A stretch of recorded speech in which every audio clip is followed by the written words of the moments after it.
I dream ప్రేక్షకులకు స్వాగతం. నేను మీ నాగేంద్ర కుమార్. ఇప్పుడే సలార్ సినిమా చూసి వచ్చి ఆ అనుభవాలు మీతో పంచుకోవాలన్న ఆలోచనతో మాట్లాడుతున్నాను. ఎంతో కాలంగా ఈ సినిమా గురించి వెయిట్ చేస్తున్నారు. ప్రభాస్ అభిమానులు కావచ్చు, లేదా ప్రపంచవ్యాప్తంగా ఉన్న తెలుగు సినిమా ప్రేమికులు కావచ్చు, లేకపోతే బాలీవుడ్ టు టాలీవుడ్, కాలీవుడ్, అన్ని వుడ్స్ ఈ సినిమా గురించి చాలా సీరియస్గా ఎదురు చూడడం జరిగింది. ఎందుకంటే it is a highly expected film. తన కేజీఎఫ్ లాంటి సినిమాని డైరెక్ట్ చేసిన ప్రశాంత్ నీల్ అండ్ ప్రభాస్ కాంబినేషన్ అంటే అదొక వైల్డ్ ఫైర్ లాగా అందరూ కూడా దీని గురించి అని విపరీతమైన వ్యామోహంతో ఈ సినిమా గురించి వెయిట్ చేయడం జరిగింది. దానికి తగ్గట్టుగానే దాని ప్రీ బుకింగ్స్ కానీ, లేకపోతే దానికి సంబంధించిన హంగామా, అసలు విపరీతమైన హడావుడి మొత్తం దేశవ్యాప్తంగా కాదు, ప్రపంచవ్యాప్తంగా జరిగింది. యుఎస్లో కానీ, అదర్వైజ్ కంట్రీస్లో కానీ, అండ్ తెలుగు, తమిళ, కన్నడ, మలయాళ, హిందీ లాంగ్వేజెస్లో కానివ్వండి, దీనికి వచ్చినంత ఫాలోయింగ్ ఇటీవల రోజుల్లో ఏ సినిమాకి రాలేదంటే మాత్రం ఏమాత్రం ఆశ్చర్యం లేదు. ఈ సినిమా దాదాపు 2 గంటల 55 నిమిషాలు, 3 గంటల సేపు ఈ సినిమా ఉన్నప్పటికీ కూడా మనకి ఆ ల్యాగ్ కానీ, లేకపోతే ఇంతసేపు సినిమా ఉంది ఏంటి అని కానీ ఏమాత్రం అనిపించకుండా ఎంత ఎంగేజింగ్గా తీసాడంటే ప్రశాంత్ నీల్ సినిమా.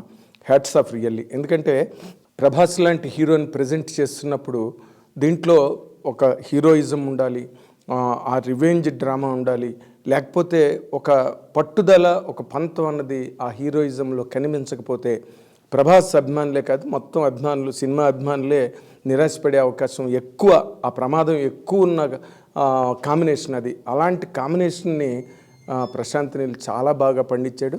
మొదటి నుంచి కొస వరకు, అంటే చిన్ననాటి వాళ్ళిద్దరి మధ్య, అంటే తన ప్రభాస్ అండ్ పృథ్వీరాజ్ మధ్యన వాళ్ళు చిన్ననాటి స్నేహాన్ని చాలా గొప్పగా ఎక్స్ప్లైట్ చేసి, ఆ ముక్కుకున్న ఆ ముక్కు కాడ తీసి అవతల పారేస్తే అది ఒక సామ్రాజ్యంలో ఒక సింహాసనానికి, ఒక అధికారానికి గుర్తుగా ఉన్నదాన్ని తీసి అవతల వాళ్ళు పారేయడం అన్నదాన్ని ఒక స్నేహితుడిగా జీర్ణించుకోలేని ప్రభాస్ చిన్నప్పుడు దేవ తన స్నేహితుడి కోసం వెళ్ళి చాలా తన ప్రాణాలకే తెగించి మళ్ళీ ఆ ముక్కు కాడ తీసుకొచ్చి స్నేహితుడికి ప్రజెంట్ చేయడం దగ్గర వాళ్ళిద్దరికీ ఉన్న ఆ ఫ్రెండ్షిప్ బాండ్ ఏంటన్నది బాగా ఎస్టాబ్లిష్ చేసి అక్కడి నుంచి సినిమా టేక్ ఆఫ్ అయ్యి తర్వాత రకరకాల పాత్రలన్నీ కూడా దానిలో ఇంట్రడ్యూస్ అయ్యి అలా వెళ్తున్న కొద్దీ సినిమా చాలా హెవీగా మారి ప్రభాస్ క్యారెక్టర్ని చాలా గొప్పగా పెంచి, హీరోయిజంని ఆ కథలో చాలా గొప్పగా చొప్పించి,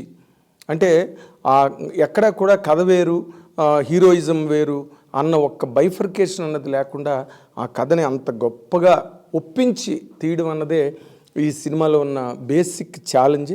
ఆ ఛాలెంజ్ని మాత్రం ప్రశాంత్ నీల్ చాలా గొప్పగా ఎగ్జిక్యూట్ చేశాడని చెప్పాలి.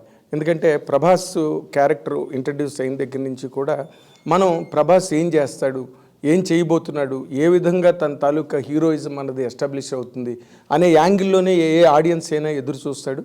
మొదటంతా కొంత సైలెంట్ క్యారెక్టర్లా కనిపించినప్పటికీ కూడా ఎప్పుడైతే ఫ్రెండ్ మళ్ళీ తిరిగి వెనక్కి వచ్చి నీ సాయం నాకు కావాలి అన్నప్పుడు ఒక్కసారిగా ప్రభాస్ ఎంటర్ అవ్వడం, అంటే అవతల వాళ్ళు ప్రత్యర్థులు విపరీతమైన దేశ విదేశాల నుంచి సైన్యాలు కావలసినంత యుద్ధ సామగ్రి తీసుకొచ్చి పెట్టిన టైంలో ఒకే ఒక్క దేవ తన స్నేహితుడిని తన కోసం తెచ్చుకుంటాడు.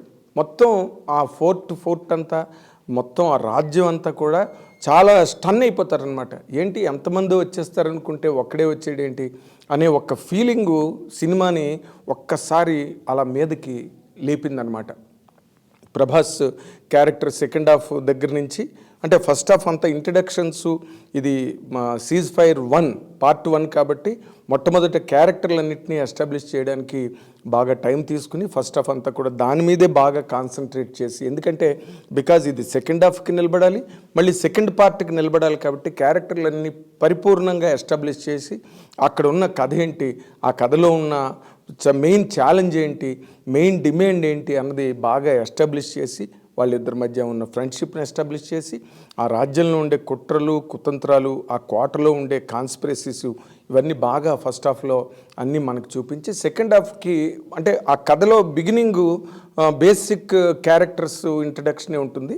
సెకండ్ హాఫ్ ఒక్కసారి ఆ ఖాన్ సారు ఆ కింగ్డమ్ అంతా ఓపెన్ చేసిన తర్వాత ఆ లోపలున్న మాయోపాయాలు అనండి, దుర్మార్గాలు అనండి, అరాచకాలు అనండి, వాటన్నిటిని కూడా చాలా అంటే హీరోయిన్ శృతి హాసన్కి ఒక క్యారెక్టర్ ద్వారా అసలు అప్పుడు ఏం జరిగింది అన్నది చెప్పించడం అన్నదే అందులో ఆ నెరేటివ్ ఇంట్రెస్ట్.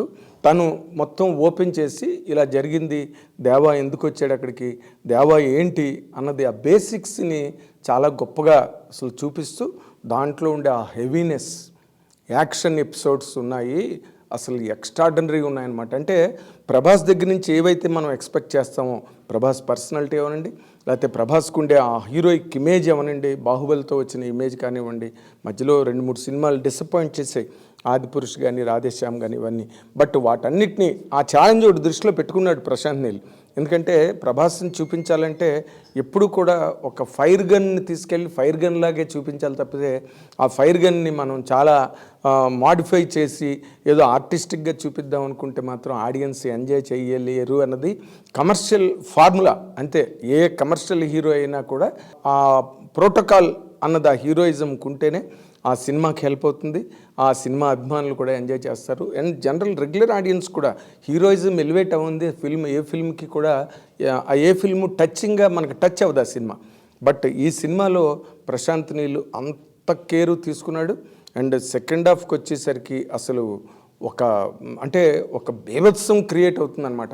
అసలు ప్రభాస్ క్యారెక్టర్ దానిలోకి వెళ్ళడం ఏదో మనవాళ్ళు అంటే మహాభారతంలో దుర్యోధనుడు సైన్యాలన్నీ కోరుకుంటే అర్జునుడు ఒక్క కృష్ణుడినే కోరుకున్నాడు యుద్ధం చేయడానికి, అది రసార్థిగా రమ్మని చెప్పి అన్న మాటకి చాలా అన్వయం కుదిరే విధంగా దేశ విదేశాల నుంచి సైన్యాలన్నింటినీ యుద్ధ సామగ్రిని వీళ్ళు రవాణా చేసుకుని యుద్ధంలోకి దించుకోవాలని ప్రత్యర్థులందరూ ఊహిస్తున్నప్పుడు ఈ పృథ్వీరాజ్ అనే క్యారెక్టర్ వెళ్ళి ప్రభాస్ని నువ్వు రావాలి, ఇక్కడ పరిస్థితి ఇలా ఉందని చెప్పి చెప్పకుండా అది కూడా చాలా అంటే డైలాగ్ కూడా ఎంత బ్రీఫ్గా ఎంత ప్రిసైజ్గా వాడారంటే చాలా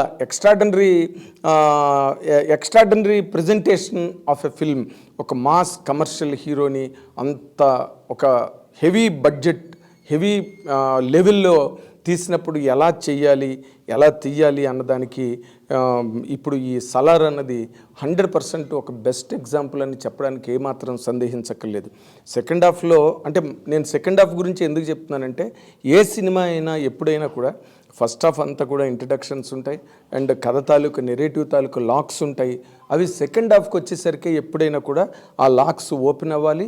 అండ్ సెకండ్ హాఫ్లో మెయిన్ కథ అన్నది 100% డైరెక్టర్ ఏం చెప్దాం అనుకుంటున్నాడో ఆ కథ సెకండ్ హాఫ్లో ఉంటుంది. కాబట్టి సలార్లో సెకండ్ హాఫ్ చాలా ఇంపార్టెంట్ రోల్ ప్లే చేస్తుంది. ఎందుకంటే ఎప్పుడైతే వన్స్ అంటే ఈ రాజ్యం నుంచి చిన్నప్పుడు ఏ స్నేహితుడు కోరిక మీద ఏ స్నేహితుడు ప్రార్థన మీద ఆ కింగ్డమ్ము ఆ ప్రాంతాన్ని వదిలేసి ఇంకో ప్రాంతానికి వెళ్ళి వాళ్ళు తల్లి కొడుకు బతుకుతున్నారో ఆ ప్రాంతానికే మళ్ళీ పృథ్వీరాజ్ వెళ్ళి నువ్వు మళ్ళీ రావాలని వెనక్కి తీసుకొచ్చిన తర్వాత వన్స్ ఆ కాన్సార్లోకి మళ్ళీ ప్రభాస్ ఎంటర్ అయిన దగ్గర నుంచి సినిమా వేరే లెవెల్లో ఉన్నది యాక్చువల్గా కూడా. అంటే అంత ఒక హీరో అప్పటి వరకు కామ్గా ఉన్న హీరో సెకండ్ హాఫ్లోకి వచ్చి ఆ కింగ్డమ్లో తన ఫ్రెండ్ చుట్టూరా అంటే ఎప్పటి వరకు ఫ్రెండ్ మీద ఒంటి మీద చెయ్యొద్దు అని చెప్తున్నాడు, చెప్పినా వినకుండా ఆ విలన్ దాని మీద ఆ ఫ్రెండ్ మీద చెయ్యేసాడు అన్న టైంకి చెయ్యే నరికేసే అంత ఒక గొప్ప ఫ్రెండ్లీ బాండ్ని ఒక పక్కన చూపిస్తూ దాంట్లోనే ప్రభాస్ తాలూకు హీరోయిజంను కూడా చూపించి ఆ సీన్ చాలా మెయిన్ కీలకమైన సీన్ దానిలో ఆ సినిమాలో అద్భుతం అనమాట. అంటే ఒక క్యారెక్టరైజేషన్ అవనండి, లేకపోతే సీనిక్ నెరేషన్ అవనండి, లేకపోతే స్క్రీన్ ప్లే అవనండి. అంటే మనం ఈ కైండ్ ఆఫ్ స్క్రీన్ ప్లేస్ మనం ఎప్పుడు కూడా ఎక్కువగా హాలీవుడ్ కైండ్ ఆఫ్ ఫిల్మ్స్లోనే చూస్తాం. అంటే మన తెలుగు కానీ మన ఇండియన్ లాంగ్వేజెస్లో ఇలాంటి స్క్రీన్ ప్లే కానీ లేకపోతే ఇలాంటి క్యారెక్టర్ ప్రజెంటేషన్స్లో కానీ మనం చాలా తక్కువగా చూస్తాం, చాలా అరుదు లేదా అసలు ఉండవని చెప్పడానికి కూడా ఏమి సందేహించనక్కర్లేదు. అలాంటి ఒక పారామీటర్స్లో ఈ స్క్రీన్ ప్లేని ఫిట్ చేయడం సెట్ చేయడం జరిగింది ప్రశాంత్ నీల్. చాలా నేను పదే పదే, ఎందుకంటే ఎప్పుడు కూడా సెకండ్ హాఫ్ ఎప్పుడైతే ఇంట్రెస్టింగ్ ఉంటుందో ఆడియన్స్ చాలా ఇంపాక్ట్తో ఆడిటోరియం నుంచి బయటకు వస్తాడు. అదే ఈ సలార్ సినిమాలో జరిగింది. అండ్ ఆ ఆడపిల్లల్ని వచ్చి రాని వయసులో ఆ ఆడపిల్లల్ని చెరపట్టడం కోసం ఆ కోటలో ఉండే దుర్మార్గులు చేసే ప్రయత్నం టైంలో ఒక సీన్ క్రియేట్ చేశారు. నిజంగా బాబోయ్, హార్ట్ రెండరింగ్ సీన్ అది. ఆ చిన్న పిల్లని వాడు కబళించబోతున్నాడు, వాడు చెరబట్టబోతున్నాడు, వాడు ఆక్రమించుకోబోతున్నాడు అనుకున్న టైంలో ప్రభాస్ ఎంటర్ అయినప్పుడు అక్కడ ఉన్న ఆ గిరిజనులు, ట్రైబల్ రేస్ లాంటిది అక్కడ చాలా గొప్పగా పిక్చరైజ్ చేశాడు. చాలా అద్భుతంగా ఉంది ఆ సీను. ఆ ఆడపిల్లని రక్షించడానికి ఎప్పుడైతే ప్రభాస్ సీన్లోకి వచ్చి అసలు అందరినీ నరికి పోగులు పెట్టే సీన్ ఉందే, మనం వైలెన్స్, ఓకే ప్రశాంత్ నీల్ బాధపడ్డాడు ఆయన డైరెక్టర్గా తన సినిమాకి ఏ సర్టిఫికెట్ ఇచ్చినందుకు.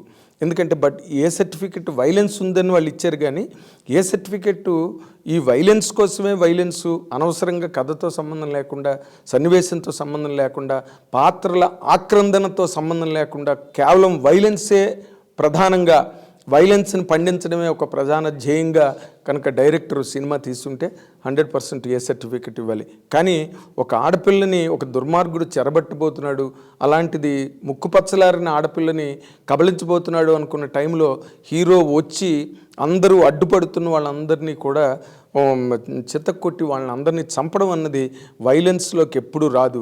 అది ఒక ఆడపిల్లని రక్షించడానికి, అభశుభం తెలియని ఆడపిల్లని, ముక్కుపచ్చలారిన ఆడపిల్లని రక్షించడం కోసం చేసిన ఒక ప్రయత్నంలో ఎంతమంది చచ్చిపోయినా అది వైలెన్స్ కింద రాదు. అది ప్రశాంత్ నీల్ బాధపడడం 100% సమంజసం అని ఈ సందర్భంలో చెప్పాలి. కానీ వైలెన్స్ ఉన్నదని ఏ సర్టిఫికెట్ ఇచ్చారు. బట్ ఈ వైలెన్స్ కూడా ఈ సినిమాలో ఎలాగంటే చాలా రీజనబుల్గా, సందర్భోచితంగా, మనం కూడా మెచ్చుకునే విధంగా ఆ వైలెన్స్ అంటే యాక్షన్ పార్ట్లో ఇప్పుడు 100 మంది వస్తే 100 మందిని చంపాలి, 1000 మంది వస్తే 1000 మందిని చంపాలి. అదే జరిగింది సలార్లో కూడా. పైగా ఒక ప్రభాస్ లాంటి హీరోని ప్రజెంట్ చేస్తున్నప్పుడు he should stand for that good of the society and good of the people and good of the more importantly good of the women folk. అది దాన్ని చాలా గొప్పగా పండించి వాళ్ళు అక్కడ ఎప్పుడైతే ఆ దుర్మార్గుణ్ణి చంపిన దగ్గర నుంచి వాళ్ళందరూ కూడా ట్రైబల్ విమెన్ అందరూ కూడా బయటకు వచ్చి, వాళ్ళు కూడా గుంపులుగా బయటకు వచ్చి వాళ్ళందరూ ఒక రకమైన హమ్మింగ్ చేస్తుంటే, ఆ హమ్మింగ్ బ్యాక్గ్రౌండ్లో ప్రభాస్ అందరినీ కొట్టుకెళ్తుంటే అసలు థియేటర్ ఒక్కసారి అలాగ షేక్ అయిందనమాట ఆ సీన్ దగ్గర. అక్కడి నుంచి టేకఫ్, బ్రహ్మాండమైన టేకఫ్. ఇంకా ఈ సినిమా గురించి ఇది బాగుంది, అది బాగులేదు అని చెప్పడానికి లేదు. వీళ్ళు ఎక్కడ కూడా సాంగ్స్ కూడా గెయిన్ చేయలేదు, సాంగ్స్ ప్లాన్ చేయలేదు, ఎక్కడ సాంగ్ ఫర్ సాంగ్ అన్నది సిచ్యువేషనే లేదు. కేవలం కథ మీద ఆధారపడి, కథలో పాత్రల మీద ఆధారపడి, కథలో మలుపుల మీద ఆధారపడే సినిమాని మొట్టమొదటి నుంచి కొస వరకు నడిపించారు. 3 గంటల సినిమా అయినా మనకి ఎక్కడ కూడా అరే ఈ 5 నిమిషాలు మనకి స్పీడ్ అయ్యింటే బాగుండేది, లేకపోతే ఈ 5 నిమిషాలు కొంచెం ల్యాగ్ అయింది అన్న ఫీల్ రాకుండా, మేము 6 గంటలకి వాళ్ళు మార్నింగ్ షోకి వెళ్ళాం, 7 o'clock సినిమా స్టార్ట్ అయింది, 7 to 10 జరిగింది సినిమా. ఈ 3 గంటల సేపు కూడా మధ్యలో ఇంటర్వ్యూలు 10 నిమిషాలు తప్పితే మొత్తం సినిమా అంతా కూడా అలా కూర్చోపెట్టి మనల్ని ఒక విస్మయానికి గురి చేసే ఒక హెవీ రేంజ్ ఆ సినిమాలో ఉండడం అన్నదే సలార్ తాలూకు ప్రత్యేకతగా చెప్పాలి. And all over the country, all over the world ఈ రోజున సలార్ గురించి ఎంత ఎక్సైట్మెంట్తో ఎదురు చూశారో, ఆ ఎక్సైట్మెంట్ని అన్ని రకాలుగా మల్టిప్లై చేస్తూ, ద్విగుణీకృతం చేస్తూ సినిమా అన్నది ఉండడం అన్నదే సలార్ గొప్పతనం. అండ్ ప్రభాస్ అభిమానులకు అభినందనలు తెలియజేయాల్సిన అవసరం ఉంది. ఎందుకంటే వాళ్ళు ఎంత ఈ రకమైన ప్రభాస్ దగ్గర నుంచి ఈ రకమైన ఒక విస్ఫోటనాన్ని కోరుకున్నారో అది చాలా కాలం తర్వాత రావడం, ఇది వాళ్ళు అంటే ఆదిపురుష్ తర్వాత రాముడుగా అతను వేసి క్లైమాక్స్లో రావణాసురుని చంపడం, రాక్షసులను చంపడం అదంతా ఉన్నప్పటికీ కూడా అదొక మైల్డ్ ప్రజెంటేషన్ అయిపోయింది ఆదిపురుష్ తప్పితే ఒక హెవీనెస్ రామాయణంలో తీసుకురాలేరు. వైలెన్స్ ఉంటేనే నిజంగా శత్రువులను నిర్మూలించడంలో ఆ హీరో తాలూకా ఆ పట్టుదల ఏదైతే ఉందో, ఆ ఇంటెన్సిటీ ఏదైతే ఉందో అది ప్రజెంట్ అయినప్పుడే అది బ్రహ్మాండంగా ఉంటుంది. అది సలార్లో బాగా పండింది. అంటే మన ప్రభాస్ అభిమానులు అందరూ కూడా కాలు రగరేసుకుని బయటకు వచ్చి ఒక బ్రహ్మాండమైన సినిమా వాళ్ళ గర్వం నిలబడే విధంగా ప్రశాంత్ నీల్ తీశాడు.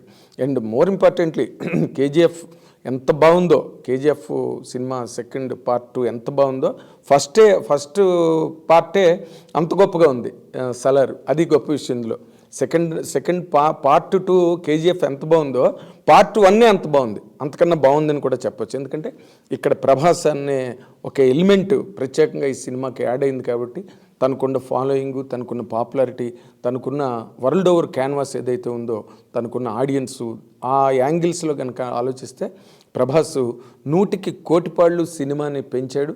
అండ్ తన తాలూకు పెర్ఫార్మెన్సు, డైరెక్టర్ ఏం చెప్పాడో అది చెప్పి, డైలాగులు చాలా సీన్స్లో డైలాగులు ఉండవు ప్రభాస్కి, ఉన్న ఒకటి అరా చిన్న చిన్న డైలాగులే ఉంటాయి. తన ప్రజెంటేషను, తన ప్రొసీడింగు, తన ట్రావెలు కథలోని అద్భుతం. 100% ఇది ఒక పారాడైమ్ అనమాట, ఒక ఎగ్జాంపుల్. ఒక హీరోయిజం సినిమా ఎలా ఉండాలి అన్నదానికి సలార్ 100% ఒక గ్రేట్ ఎగ్జాంపుల్గా నిలబడుతుంది రాబోయే టైంలో అని చెప్పడానికి ఏ రకమైన సందేహం అక్కర్లేదు. అండ్ ఆల్ ది క్యారెక్టర్స్, ముఖ్యంగా ఇందులో ఉన్న ప్రత్యేకత ఏంటంటే ఆల్ లాంగ్వేజెస్లో ఉన్న సూపర్ స్టార్స్, అంటే పాపులర్గా ట్రెండింగ్లో ఉన్న యాక్టర్స్ ఎవరెవరైతే ఉన్నారో, ఇక్కడ మనకి తెలుగులో జగపతి బాబు కానీ, లేకపోతే బాబీ సింహ తమిళ నుంచి కానీ, లేకపోతే పృథ్వీరాజ్ మలయాళం కన్నడ 2 కవర్ చేయగలడు అతను కానీ, తర్వాత ఈశ్వరీరావు కానీ, వీళ్ళందరూ కూడా మదర్ వేసిన ఆర్టిస్టు ఆవిడ. చాలా సినిమాల్లో ఆవిడ మదర్ వేషం, పెద్ద పెద్ద సినిమాల్లో ఉన్నారు ఆవిడ కూడా బ్రహ్మాండంగా సినిమాకి యాడ్ అయ్యారు. ఆవిడ క్యారెక్టరైజేషను ఎంత బాగుందో నిజంగా. మదర్ క్యారెక్టరైజేషన్, ఒక టీచర్గా ఒక స్టూడెంట్స్ని అందరినీ ఆదరించి లాలించి చూసుకునే ఒక క్యారెక్టర్గా, ఆ క్యారెక్టరు మదర్ క్యారెక్టర్ వల్ల, ఆ మదర్ క్యారెక్టర్కి ఉండే ఇంటెగ్రిటీ వల్ల హీరో క్యారెక్టర్ ఇంకొంచెం ఎలివేట్ అయింది. అండ్ ప్రశాంత్ నీల్ అన్ని విధాల చాలా అట్మోస్ట్ కేర్ తీసుకుని ప్రజెంట్ చేసిన film. A great theatrical experience, no doubt. Audience అందరూ కూడా బ్రహ్మాండంగా చూసి ఎంజాయ్ చేసే సినిమాగా సలార్ 100% గట్టి సక్సెస్నే తెచ్చుకుంటుందని చెప్పడానికి దీనిలో అన్ని బలమైన కారణాలు ఉన్నాయి. ఓకే, ప్రీ బుకింగ్స్ గట్టా చూస్తే 30 కోట్లు ప్రీ బుకింగ్స్లోనే వచ్చాయి. అండ్ దీని తర్వాతే ఉంది డంకే అని చెప్పి మొత్తం నేషనల్ వెబ్సైట్సే రాస్తున్నాయి. And everything put together it's a great cinematic experience Salaar. అటు ప్రభాస్ అభిమానులకు కానీ, ప్రశాంత్ నీల్ దగ్గర నుంచి ఎక్స్పెక్ట్ చేసిన ఒక ఎక్స్ట్రావగెంజా కానివ్వండి, అండ్ యాజ్ ఎ ఫిల్మ్ టోటల్గా ఫంటాస్టిక్ ఫిల్మ్. అందరూ one must see and enjoy and watchable అలాంటి గొప్ప ఫిల్మ్ని మనకు ప్రజెంట్ చేశారు. It is going to really ఒక ఇయర్ మార్క్ చేస్తుంది అనమాట. ఇది ఒక ఘట్టం తెలుగు సినిమాలోనే కాదు, అండ్ ప్రపంచవ్యాప్తంగా వచ్చే సినిమాల్లో రేపు హాలీవుడ్ వాళ్ళు చూసినప్పటికీ కూడా ఇది హాలీవుడ్ రేంజ్లో ఉంది ఫిల్ము. ఆ బడ్జెట్స్ కానివ్వండి, ఆ ప్రజెంటేషన్స్, బడ్జెట్ వల్ల ప్రజెంటేషన్ రాదనుకోండి, బట్ వీళ్ళు చేద్దాం అనుకున్న హై లెవెల్ ప్రజెంటేషన్కి అంత బడ్జెట్ అవసరం అవుతుంది. అంతా కూడా హోంబలే ప్రొడక్షన్స్ వాళ్ళు కూడా చాలా గొప్పగా ఎఫర్ట్ చేశారు. దానికి తగ్గట్టుగానే సినిమా ఉండడం అన్నదే ఈ సలార్ సినిమాలో ఉన్న గొప్ప ప్రత్యేకత. అందరూ హ్యాపీగా ఎంజాయ్ చేసి ఆ హీరోయిజంని ఎంజాయ్ చేయొచ్చు, ఆ థియేట్రికల్ ఎక్స్పీరియన్స్ని ఎంజాయ్ చేయొచ్చు. A great experience all together. ఇది సలార్ గురించి నాదైన ఒక సమీక్షగా నేను మీకు సమర్పిస్తున్నా. Thank you very much.